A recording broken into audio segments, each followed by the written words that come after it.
Hey, welcome to the box office breakdown of February 25th through the 27th.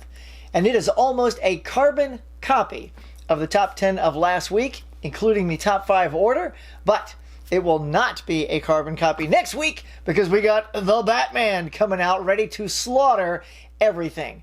But before that happens, let's check out this week's top 10.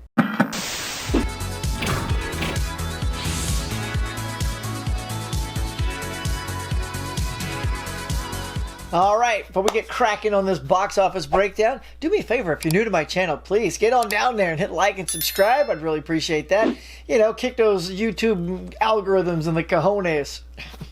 What does that even mean? But yeah, I'd appreciate that. It really helps out my channel tremendously.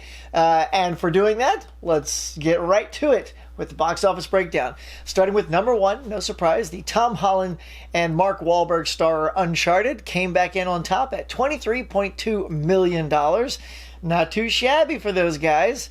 I still can't wait to see this. I feel like it's going to be a rousing bit of fun like Jungle Book was. I don't know if you guys saw Jungle Book. That was like the perfect popcorn movie. It was like super over the top and The Rock is in it.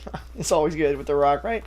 But anyway, so kudos to the guys for Uncharted. And look, Channing Tatum hanging in there. Number 2, The Dog, $10.1 million. I mean, that's still a very strong repeat second weekend for that film. So, all right, Channing, I feel so bad for Channing. I wish he was supposed to get the Gambit movie, you know, the X-Men Gambit. Oh, well, I hope he gets something soon to make up for that. I know he's still bumming about that. You know, I just watched Free Guy again yesterday and like sat down for like 5 minutes, put it on. 2 hours later, I was done. I was like, man, this is such a good movie. Anyway, I digress. Number 3, here we go. Spider-Man No Way Home, still in the top 5, y'all. Not even top 10, with $5.7 million. Man, you cannot keep that web slinger down. He's still doing very, very well at the box office. Number 4 is the Kenneth Branagh helmed film, Death on the Nile, making $4.5 million. And rounding out the top 5, those boys over at Jackass are still kicking it in the top 5. Jackass Forever got $3.1 million. Well done, you crazy people. All right, let's move to the bottom 5. We have at number 6, Sing 2 with another $2.1 million. Marry Me comes in at number 7 with $1.8 million. And 2 new movies come in at number 8 and 9. Studio 66 with $1.5 million. That is from the guy from Foo Fighters, made a little horror movie. Did not, excite a lot of people apparently at the box office. And also Cyrano at number 9 only got 1.4. Man, our dude, Peter Dinklage, from Game of Thrones. Apparently audiences were not keen on going out there and seeing some sort of period piece. I don't know. Just look at the top 5. It's all about adventure. People just want to get out and forget about what's going on. And I think Cyrano is a bit too talky and heady for the audiences that are going back to the cinema right now. So I think it'll find a nice life on streaming, though. And let's round it out. Top 10, y'all. At number 10 is the Scream sequel, the latest one, at $1.3 million. That is a very robust top 10, though. Like a couple weeks ago, the thing at, number 10 was like, 400,000.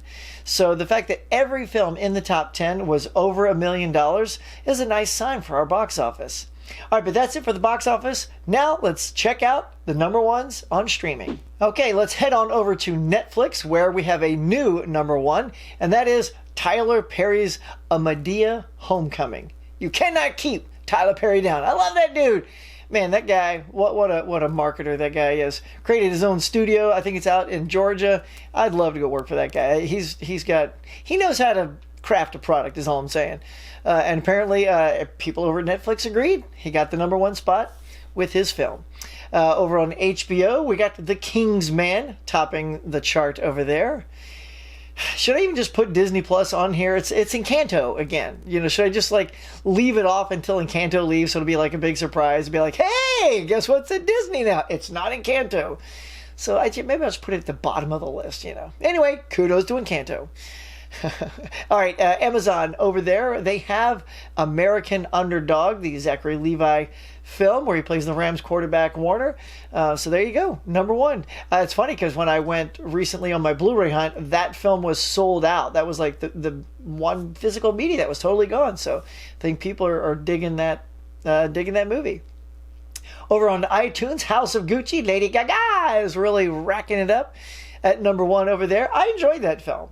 I know people kind of are calling it a train wreck and all that. I mean, it's Ridley Scott. It's a very well-crafted film.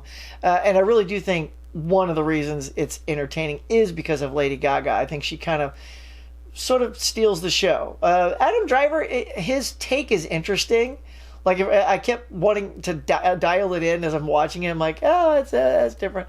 But she's fantastic. Jared Leto, a little over the top, though. A little over the top. He's got heavy makeup. You don't even recognize him as Jared Leto. But it's worth the watch. It's worth the watch. Go check it out.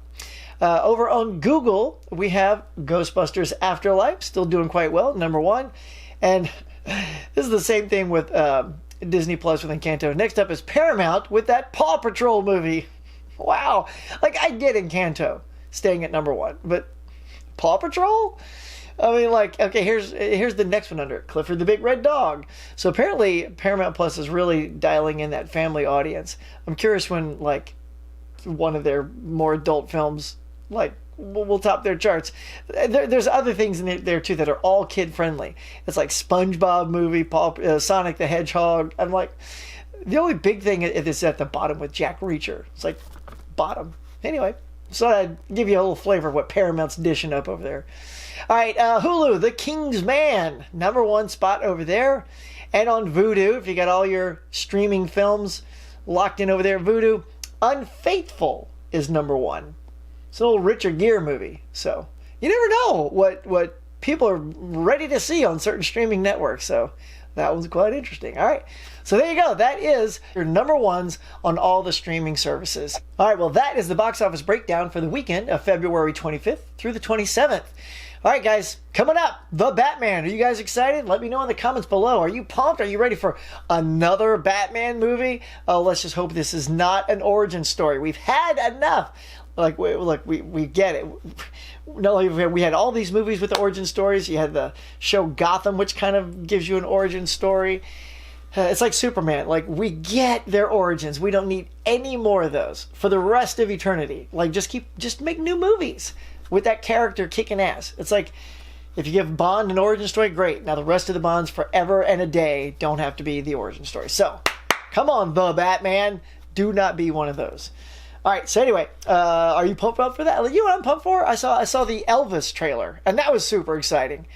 Right? I'm actually more pumped for Elvis because it seems so fun and fresh than another Batman reboot. You know, it just seems like they keep leaning on that Batman crutch, but it does tend to work well for DC. All right, that is going to do it for this weekend. Thank you so much for checking out my video. Again, if you're new to my channel, please hit like and subscribe. I'd really appreciate it. So until next time, guys, I'll catch you later.